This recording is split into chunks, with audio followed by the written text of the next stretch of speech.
We did review the film, the original film. I was actually surprised by this announcement, to be honest with you. I really was. So this is a Screen Rant article, and this is breaking news. A lot of people are talking about this right now. As we speak, there's a lot of other people streaming talking about this. So this is the center of their show. So the title, Joker 2 being written by original movie's director. Joker 2 will report Todd Phillips, who directed and co-wrote the original Joker movie, return to co-sequel for Warner Brothers. I have to be honest, I'm a little bit shocked by this. I had actually heard multiple reports that Joker 2 was not going to happen and was never meant to happen, and it was a terrible idea and all sorts of stuff. And I don't even know how I personally feel about this, to be honest with you. We have done a review of Joker in the past, and I do recommend that you check it out. We also, in anticipation of Joker, we did a Joker retrospective where we were looking at all the different media versions of Joker. I think we even did honorable mentions for almost every cartoon. We were able to find a really good source article where we found references just about everybody. But we did all the different live action versions. We did the animated version, just basically all the different depictions of the Joker. And that was before we saw the film, which Dave and I both thought was amazing, absolutely amazing.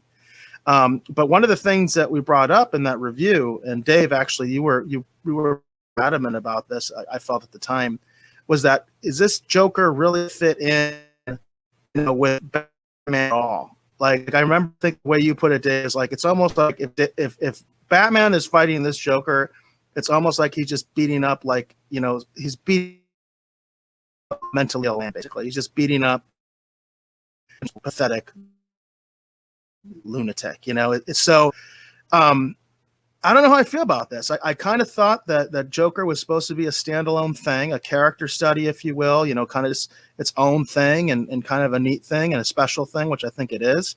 I don't know what Joker 2 is going to bring to the table. But what do you think, Dave?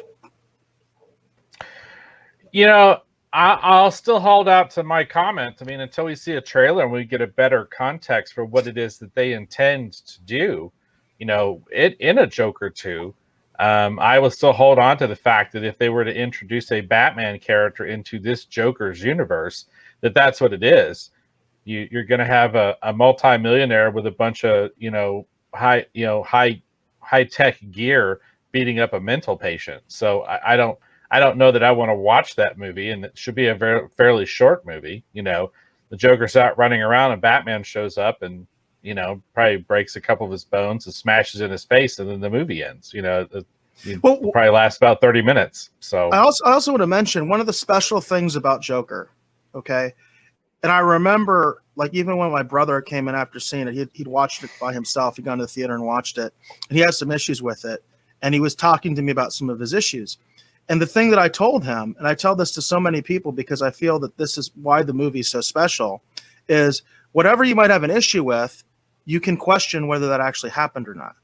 That's the beauty of the original Joker film. So if you have a specific issue, like with the way Bruce Wayne's father is depicted, you don't know if any of that actually happened. That's what makes the movie special. You don't know what's in his freaking head and what actually happened. There are some things that are more obvious than others, like the girlfriend was clearly a delusion. You know what I mean? But there are other things, there are other things that are very questionable, especially the grandiose things at the end. It's like, really? Right. Was he really the cause of this, or was it just his head, right? His dementia. And there's so many indications that might have been the case. That there are indications the entire movie is just in this guy's head, essentially. Right. In the movie really happened, except that he's sitting there in a mental asylum coming up with this crazy story because he's literally batshit crazy, right? Batman, batshit crazy, And the thing is, that's what makes it special. I don't think there's any way to emulate that in a sequel, because I feel like in a sequel, you're going to have to confirm or deny what happened. And it's going to lose what made the movie special, because you're going to have to commit yourself to certain things. I don't think you can make this work twice as a delusion. You're going to have to commit and say, this is delusion, this is reality. now we have the story going forward, and I think it's going to take away from what made Joker so special. That's my concern. Well, here's an interesting way to approach this. Do we know that Joaquin Phoenix is coming back for this movie? You know, that's interesting because I don't see anything in this announcement that says that. But I would assume he is. I can't. How could they do Joker 2 without him? I don't see how that's even possible. Because if the movie is about someone that the Joker inspires, it really is Joker 2. It's a second Joker.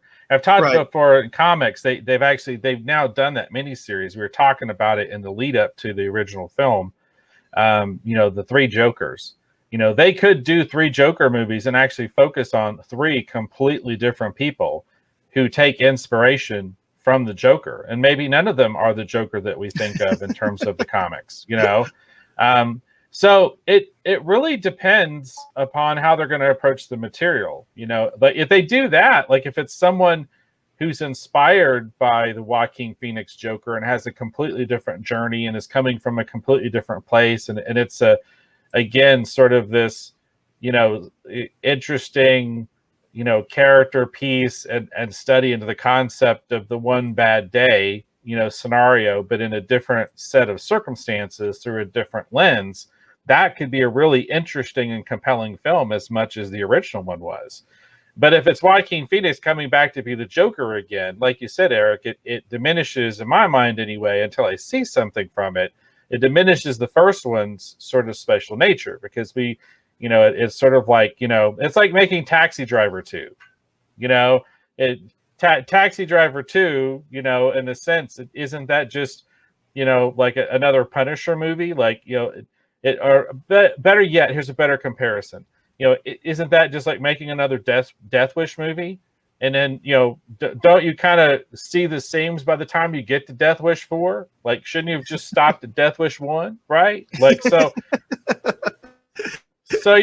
that's kind of where you're at, and with the Death Wish movies, it just turned into a higher caliber firearms. So by the time that you get to, Death Wish 4, it's full on block war, and we've got rocket launchers, right? So, you have to be careful how you're going to ramp up what you did before.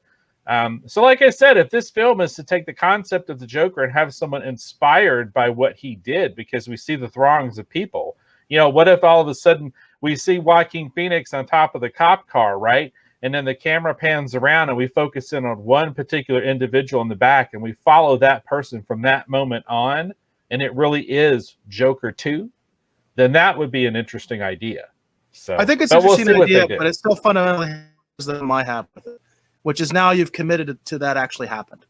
That's my fundamental problem with it, because that, I think, the beauty of the Joker is that you really don't know what happened. So if you as a fan have an issue with anything, any characterization, any of the events, I can just say right back to you, it didn't happen.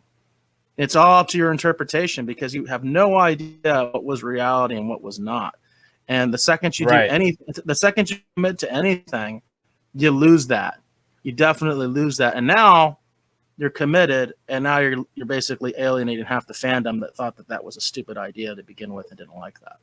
That's my point. So, well, I do see within the context of the source material, there's some interesting things you could do. Like, if we haven't already had as many, kind of outings for Harley Quinn so far as we've had, you could even do, Joker 2, Harley Quinn as opposed to Harley Quinn, you know what I mean?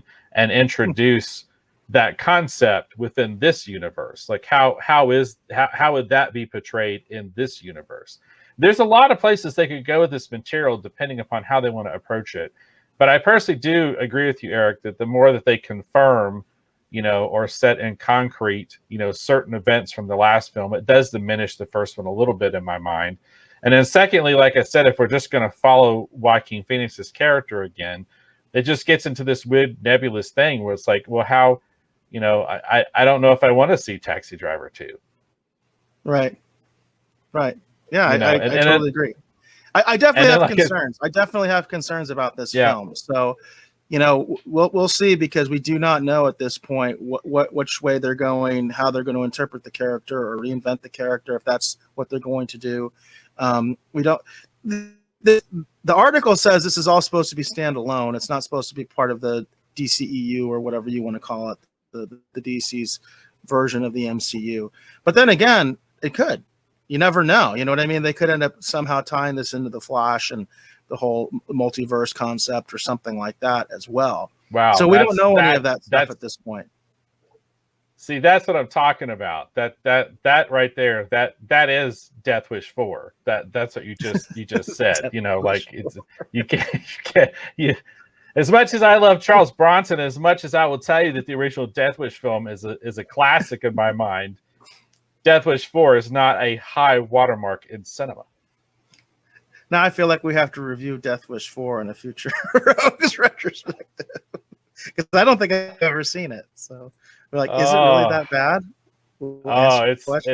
It's schlocky fun, but it's that's the thing. The original Death Wish, I feel like is in my mind is I consider it a classic. But Death Wish 4, that's not just the jumping shark. That's not just the jumping the shark moment. That's actually you're on the back of the shark while it's jumping out of the water, and you have a rocket launcher moment. There you go. So that sounds pretty cool, actually. Yeah. That's what I'm trying to say. That just sounds pretty cool.